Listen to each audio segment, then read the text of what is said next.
ብዙዎቻችን በጉጉት ስንጠብቀው የነበረው ጉዳይ የተሳካ ይመስላል። የሰው ደስታን የምትፈልጉ ውድ የሀገሬ ልጆች እንኳን ደስ አላችሁ። ሩታ ምክሯን ሰምታ አብርሽ የልጇ አባት መሆኑን በደንብ ተረድታ እንክብካቤና ፍቅር ልትሰጠው እንዳሰበች ለእናት ለቤተሰቦቿ ቡታጅራ ለሚገኙት የቅርብ ዘመዶቿ ቃል እንደገባችና አሁን በሰሞኑ የእርቅ ጉዳይንም እንደምንመለከት በዝርዝር መረጃው ደርሶኛል። ከሰሞኑ ሩታ በምታደርገው ነገር ብዙዎቻችን በመገረም ሩታ ደግሞ ተመልሳ አብርሽን መንከባከብ ጀመረች። ቆይ ምን አስባ ነው? እንደ በፊት ጊዜው የሆነን ሴራን አቅዳ ይሄንን ልጅ ገደል ለመክተት ነው ወይ በማለት ብዙዎች ሲነጋገሩ ነበር።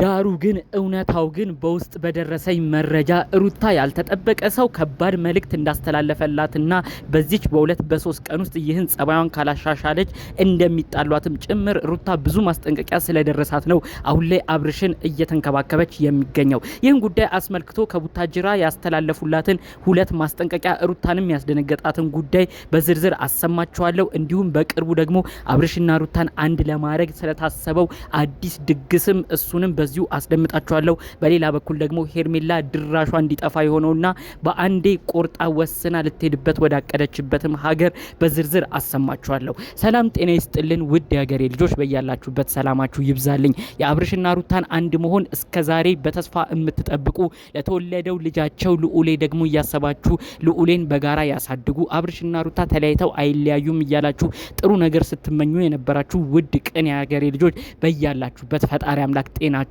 ይስጥልኝ። የተለያዩ ሀገራት እንዲሁም በሀገር ውስጥ መሆናችሁም የምታዳምጡኝ የምትሰሩትን ነገር ሁሉ ፈጣሪ አምላክ ይባርክላችሁ። አጠቃላይ ጥሩ ምኞትና ጥሩ መልእክቴ ሁሉ ወደ እናንተ ይድረሳችሁ። ምርቃትና ምኞቴ የሚመቸው እንደተለመደው አሁኑኑ ቪዲዮ ላይክ በማድረግ ይጀምር። ለቤቴ አዲስ የሆናችሁ ሰዎች ደግሞ እባካችሁ ሰብስክራይብ በማድረግ የኔም ቤተሰብ ሁኑኝ እያልኩ በአክብሮት በፍቅር ነው የምጠይቃችሁ። ቀጥታ ይዤ ወደ መጣሁት ዝርዝር መረጃዎቼ ነው እማመራው። ከሰሞኑ እየሆነ ባለው ጉዳይ እጅግ ብዙዎቻችን እየተገረምን ነው።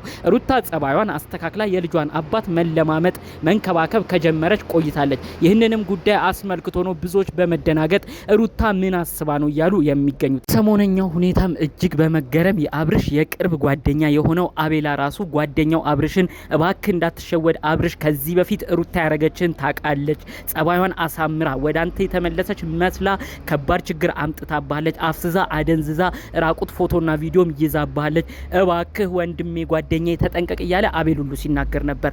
ታዲያ በውስጥ በደረሱ መረጃዎች ከሰሞኑ ጸባዩን እንድታስተካክል ሩታ ከቡታጅራ እንደተደወለላት እናቷም ማስጠንቀቂያ ሰጥተው እንደነበር መረጃው ደርሶኛል ማለት ነው።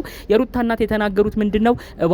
እባክሽ ሩታ እልህ አትጋቢ፣ ምንም ቢሆን በአብርሽ በኩል በልጅሽ አባት በኩል ያሉት ዘመዶች ጥሩ ናቸው፣ ታላቅ ወንድሙም እናንተን ለማስማማት ነው ሲጥር የነበረው፣ እባክሽ በእነሱም አይታዘንብሽ፣ ጋሽዬም ያከብሩሻል፣ ለምንድነው ከማይሆን ሰዎች ጋር እየገጠምሽ የማይሆን ጓደኛንስ እያያሽ ለምን ትዳርሽን ትበትኛለሽ? ለምን የማይሆን ሰውስ መካከላችሁ እያስገባሽ ጠቃላይ ኑሮሽ ላይ ማንም እንዲቀልድ ማንም እንዲወስን እያረግሽ ለምን ኑሮሽንስ ትበትኛለሽ ብለው ነው እንግዲህ የሩታ እናት ከባድ መልእክት ማስጠንቀቂያ የሰጧት። እንዲሁም ደግሞ የልጅሽን አባት አያያዝ እኮ አንቺ ካወቅሽ ከሄርሜላም አንቺ ማዳን ትችያለሽ፣ ከሄርሜላም እንዲሸሽ ማድረግ ትችያለሽ። ለሁሉም ነገር ግን ወሳኝነቱ ያንቺ እንክብካቤና ፍቅር አሰጣጥ ይወስነዋል ብለው ነው እንግዲህ የሩታ እናት እንዲሁም ታላቅ እህቷ ሜላትም ከቡታጅራ ሆነው መልእክት ያስተላለፉት ማለት ነው። ታዲያ መልእክቱን የተቀበለች ይመስላል። ሩታ ከሰሞኑ የምታሳየው ጸባይዋ እጅግ ደስ የሚል ነው። አብርሽ የልጇን አባት እየተንከባከበችም ይገኛል። ታዲያ ይህን የተመለከተችው ሄርሜላ ደግሞ እንግዲህ በጣም በሁኔታው ተደናግጣለች፣ በጣም ተደብራለች። ለአብርሽም እየደወለች ነበር። አብርሽም ስልክ አይመልስም። ያው ከሩታ ጋር ሲሆን እሱም አንዳንዴ አጣብቂኝ ውስጥ ይሆንና እንደዚህ ቋሚ ሆኖ ስልክ የማይመልስበት ጊዜያቶችን ከዚህ በፊትም ተመልክተን ነበረ። እኔ አሁን ከሩታ ጋር ባለኝ ነገር ወደ ሩታ አይደለሁ ማለት አይደለም፣ ለምንድነው ሄርሜላ የምታኩርፈኝ ብሎ ለአቤላም ሲናገረው ለአቤላም መልእክት ሲያደርስለት አይተናል። በአጠቃላዩ ግን ሄርሜላ በጣም ከባድ የመደበር ስሜት ውስጥ ነበረች። እሱን ሁሉ ለመርሳት ነው አሁን ሙሉ ጓዟን ጠቅላ ወደ ውጭ ሀገር ልትሄድ እንደሆነ መረጃዎቹን ስንሰማ የነበረው። ሄርሜላ እንግዲህ የሀብታም ልጅ ነች። ከዚህ በፊትም ሌሎች አክስት አጎቶቿ ውጪ በአውሮፓ ካናዳ እንዳሉ ሁሉ መረጃው ሲደርሰን ነበር። ምናልባት ወደ አውሮፓ ካልሆነም ደግሞ እንግዲህ ወደ ካናዳም ልታቀና እንደሆነም በውስጥ አንዳንድ መረጃዎች ደርሰውኛል ማለት ነው። አውሮፓ ግን ቶሎ የምትሄድ ይመስለናል ያሉት ያው ካናዳና አሜሪካ የፕሮሰስ ጊዜያቸው ረዘም ያለ ይፈልጋል። በተለይ አሁን ደግሞ ዶናልድ ትራምፕ አሜሪካ ከመጣ በኋላ የሚያወጣቸው ህጎችን በቶሎ የሚካሄድበት አይደለም። እሷ ግን ሄርሜላ ዘመዶች እዛ ሁሉ በደንብ ነው ያሏት። አጠቃላዩ ግን አውሮፓ ለጊዜያዊ ቶሎ ለመሄድ ቪዛም የምታገኘው እዛ ስለሆነ ወደ አውሮፓ የምታቀና ይመስለናል። አጠቃላዩ ኢትዮጵያ ባላት ነገር ተስፋ ቆርጣለች፣ ተናዳለችም። እንዲሁም ደግሞ አብርሽንም ላለማየት ለመሸሽ ሁሉ የምትፈልግ ነው የሚመስለው ብለው ነው በዝርዝር ጉዳዩን ያደረሱኝ ማለት ነው። እርሶ ቢሆኑ ለማን ይፈርዳሉ? አንዳንዴ ግራ የሚያጋባም ነገር ያለ ይመስለናል። ብዙዎቻችን አብርሽና ሩታ አንድ ላይ እንዲቀጥሉ ልጃቸውን አብረው እንዲያሳድጉ ብዙ ጮኸናል፣ ብዙ ለፍልፈናል። ከዛ አልፎ ተርፎ ሩታ እርጉዝ እያለች የተበደለችበትን ጊዜ እያስታወስን ሄርሜላ ምንድነው እንደዚህን ያህል ደረጃ የልጅ አባት ለምን የሰውን ባል ታማለያለሽ በማለት ብዙ ሰው ተናግረናል፣ እኛም ተናግረናል። ብዙዎች ሀሳብ አስተያየት ሰጥተዋል። ነገር ግን ሩታ ደግሞ የማይረሳ ከባድ ስህተትን ሰርታለች። አብርሽ የልጇ አባት ይቅርታ ጠይቀው እሱም ይቅርታውን ተቀብሎ በቅርብ ወራቶች ውስጥ እንደተመለከታችሁት ወደ ቤቷ ሲመለስ እሷ ግን አጠጥታ የልጇን አባት የራሷን ገመና የሆነን ሰው ፎቶና ቪዲዮን ቀርጫለሁ ብላ ብዙ ትርምስምስ ያለ ነገር ስትፈጥር አይተን ተመልክተን ነበር። ያው በሱ ማዝናችኋል ብዬ አስባለሁ። ከዛም የተነሳ አንዳንድ ሰው ሩታ ላይ አሁን ድረስ ቅሬታ አለው። ሩታ አሁንም የእውነት እርቅ ፈልግ አይደለም እያለም ብዙ ሰው ሲናገር ሰምተናል ማለት ነው። እዛ ውጪ ግን ሩታ ይህን ስህተት ባትሰራ ብዙዎቻችን ከዚህ በፊት እንደደገፍናት አሁንም እንደግፋት ነበር። አሁንም ቢሆን ግን እንደ አብዛኛው ሰው እኛም ሀሳባችን አንድ ነው። ቢቻል ለልጁ ለልዑሌ ሲባል አብርሽና ሩታ ያላቸውን ችግር ፈተው አንድ መሆን ቢችሉና ፍቅራቸውን አጠናክረው ቢቀጥሉ ደስ ይለናል። ነገር ግን አሁን አብርሽ የሚሰጣትን እድል ካልተጠቀመችበት ሩታ ለመጥፎ ለሴራ ነገር እንደ በፊት ጊዜው ካቀደች እመኝኝ አብርሽና አንቺ ያላችሁ ነገር ከባድ ሁኔታ ውስጥ ነው የሚገባው። ይህን ነገር እንድትሸወጂ አልፈልግም። ሌላ ሰው እየመራሽ ትዳራችሁ እንድትበጠብጪ አብርሽም እንዲናቅ አልፈልግም። እባክሽ ሩታ ያሁኑ እርቅሽና ያሁን ፍላጎትሽ ከልብ መሆኑን ለህዝቡ እንድታሳይ መልእክቴ በዚሁ ይድረስሽ። በሌላ በኩል ሄርሜላም የሰው ትዳር መካከል ገብተሽ ብዙ ችግር ፈጥረሽ እንደነበረ ብዙዎቻችን እየተመለከትን እንገኛለን።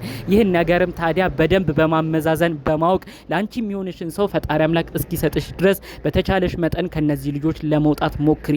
በስተመጨረሻ ተለያይተው እንደማይለያዩ እኛም አይተናል፣ እየተረዳን ነው። በልጃቸው ልዑል አማካኝነትም በተደጋጋሚ እየተገናኙ ነው። እንደ ጠላት የሚያስቆጥራቸው ከባድ ስራ በመካከላቸው ቢፈጠርም የሚያለያያቸው ከባድ ችግር ከባድ ፈተናዎች ቢያጋጥሟቸውም ተመልሰው ለልጃቸው ሲሉ በድጋሚ እየተገናኙ እንደሆነ እየተመለከትን ነው። አጭር ቃል እዚህ ላይ መናገር የምንፈልገው አብርሽና ሩታ ተለያይተው እንደማይለያዩ ነው።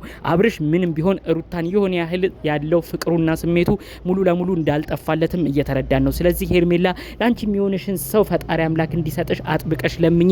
ቢቻል ከነዚህ ሰዎች ራቅ ብለሽ ለመኖር ሞክሪ። አንቺም በራስሽ ጎዳና ህይወትን እንድትጀምሪ የእውነት ከልብ ምኞቴን አስተላልፍልሻለሁ። ውጪም የመውጣትሽ ነገር በአጭር ቀናት ውስጥ የሚያልቅ ከሆነ ፈጣሪ አምላክ እንግዲህ እሱን አሳክቶልሽ በምትሄጂበት ሀገር ለምደሽ እንግዲህ የራስሽን ኑሮ ጥሩ ነገር እንድትመሪ የእውነት ከልብ እመኝልሻለሁ። ጠቅለል ባሉት መረጃዎቻችን ጠቅለል ባሉት ጉዳዮች ዛሬ ይዘንላችሁ የመጣነው መረጃ ይህን ይመስል ነበረ። እናንተም ግን በዚህ ሀሳብ ከየትኛው ወገን ናችሁ? ከሩታ ወይስ ከሄርሜላ? አብርሽስ ምን ማድረግ አለበት ብላችሁ ታስባላችሁ? ጨዋነት በተሞላበት መልኩ ሀሳብ አስተያየታችሁን በኮሜንት ብታስቀምጡልኝ የእውነት ከልብ ደስ ይለኛል። ጠቅለል ባሉ መረጃዎች ይዤ የመጣሁት ይህን ይመስል ነበር።